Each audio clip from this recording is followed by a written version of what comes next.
بہت دنوں پرانی بات ہے۔ ایک جنگل میں ایک شیر رہتا تھا۔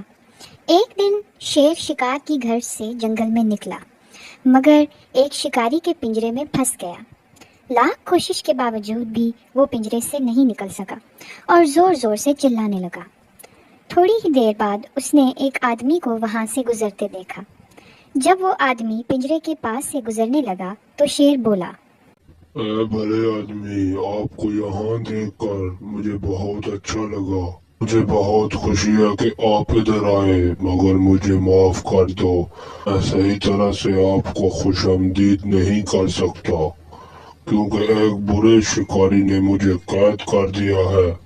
آپ مجھے اس شکاری جیسے نہیں لگتے، بلکہ آپ تو اچھے انسان لگ رہے ہیں۔ ہر انسان ایک جیسا نہیں ہوتا، تمہیں اس دنیا میں کچھ اچھے اور کچھ برے انسان بھی ملیں گے۔ خیر، اگر میں تمہاری کوئی مدد کر سکتا ہوں تو بتاؤ۔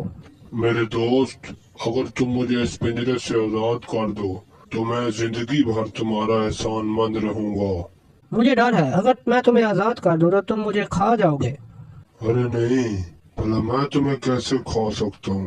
تم تو میری جان بچانے والے ہو، میں تو زندگی بھر تمہارا احسان مند رہوں گا۔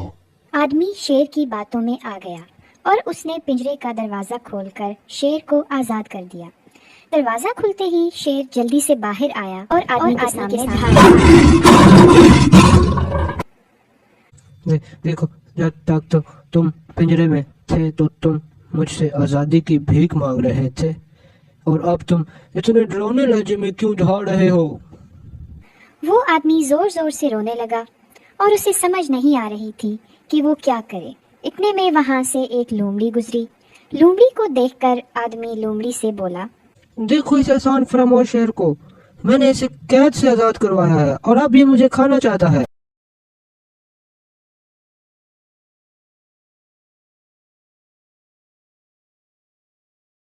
دیکھو، میں تمہاری بات سمجھ نہیں پا رہی۔ اگر تم مجھے ساری بات میری آنکھوں کے سامنے کر کے بتاؤ گے تو میں تمہاری مدد کر سکتی ہوں۔ تم مجھے بتاؤ، جب تم یہاں سے گزر رہے تھے تو شیر کس حالت میں تھا؟ شیر پنجرے میں تھا۔ شیر جی، کیا آپ پنجرے میں جا سکتے ہیں؟ شیر پنجرے میں تھا تو یہ دروازہ کس حالت میں تھا؟ یہ دروازہ باہر سے بند تھا۔ ایسے بولتے ہی آدمی نے دروازہ باہر سے لگا دیا اور لومڑی کو ساری بات بتائی۔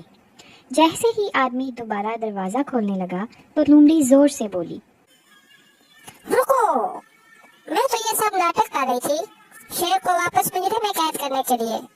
اب تم واپس اپنے گھر جاؤ، اس احسان فراموش شیر کو ادھر ہی مرنے دو۔